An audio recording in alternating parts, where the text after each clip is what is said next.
Julia Montes inamin kung ano si Coco Martin sa buhay niya.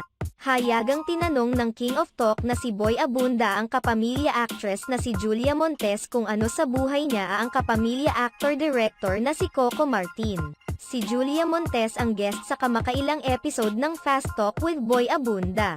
Dito, hayagang tinanong ni Tito Boy ang aktres kung ano sa buhay niya si Coco Martin na ilang taon nang nililink sa kanya. Tila unti-unti nang naging bukas sa publiko sina Coco Martin at Julia Montes hinggil sa totoong estado ng kanilang relasyon. Ayon kay Julia Montes, si Coco Martin ang kanyang knight in shining armor. Inamin rin ni Julia na humihingi siya ng ilang insights kay Coco Martin sa kanyang mga gagawing projects.